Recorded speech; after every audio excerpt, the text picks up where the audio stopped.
আপনাদের ঘরেও ইঁদুর ঢুকে গেছে। আপনারা বিএনপি করেন, আপনাদের স্ত্রীরা তালিম নেয়। আপনারা বিএনপি করেন, আপনাদের মেয়েরা শিবিরের কথা বলে।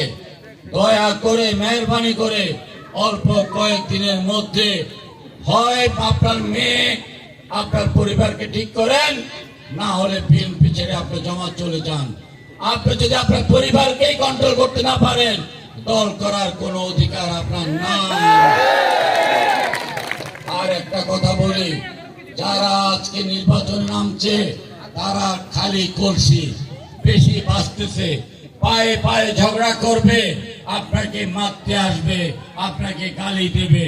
আপনাকে মারতে আসলেও প্রয়োজনে মার খাবেন, কিন্তু মার দেবেন না। কিন্তু তারা চায় একটা গন্ডগোল করার জন্য, আপনারা সেই গন্ডগোলটা করতে দেবেন না। একেবারেই নমনীয় হয়ে আপনারা ভোটটা পার করেন। আমার নেতা কর্মীরা আপনারা বিভিন্ন বাড়িতে বাড়িতে গিয়ে আপনারা ভোট প্রার্থনা করেন, বিনয়ের সাথে ভোট প্রার্থনা করেন, নমনীয় হয়ে ভোট প্রার্থনা করেন। ইনশাআল্লাহ আপনারা তাতে অবশ্যই কামিয়াব হবেন।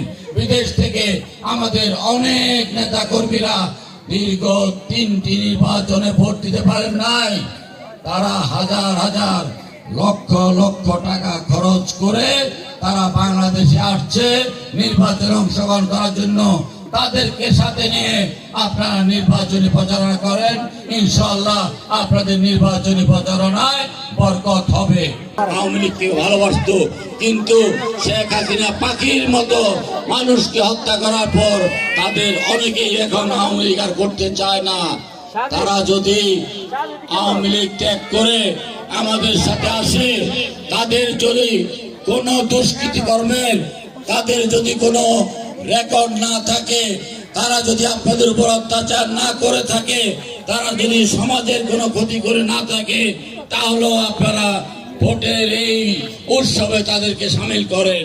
একজন রাজনীতিবিদ বলেছেন যে ঈদ হলো মুসলমানদের উৎসব, পূজা হলো হিন্দুদের উৎসব, আর ভোট হলো হিন্দু মুসলমানের মিলিত উৎসব।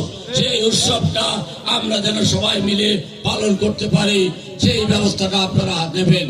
এতক্ষণ আমি আপনাদেরকে বক্তব্য রেখে আমি আপনাদের কাছ থেকে একটা ভোট চাইতে পারি। আমি কি আপনাদের কাছ থেকে একটা ভোট চাইতে পারি? ভোট দিবেন কিসে? ভোট দিবেন কিসে? তোমার আমার মার্কা, তোমার আমার মার্কা, সেলিম ভাইয়ের মার্কা, সেলিম ভাইয়ের মার্কা। সেলিম ভাই কে? সেলিম ভাই কে? চিনেন আপনারা? দেখেছেন? কথা শুনেছেন? ভালো লেগেছে? আপনাকে একটা ভোট আশা করতে পারি ইনশাআল্লাহ। 12 তারিখে আপনারা আপনাদের সৃষ্টিকর্তার নাম নিয়ে ঘর থেকে বের হবেন, সকাল সকাল লাইন ধরবেন, ভোট কেন্দ্রে যাবেন, ব্যালট পেপার হাতে নেবেন এবং বিসমিল্লাহ বলে ধানের শেষে একটা ভোট দিবেন। কেমন? খোদা হাফেজ। বাংলাদেশ জিন্দাবাদ। ইনশাআল্লাহ বিজয়ী ভেসে আবার আপনাদের সাথে দেখা করতে চাই। আপনাদের অসংখ্য ধন্যবাদ। আসসালামু আলাইকুম ওয়া রাহমাতুল্লাহি ওয়া বারাকাতুহু।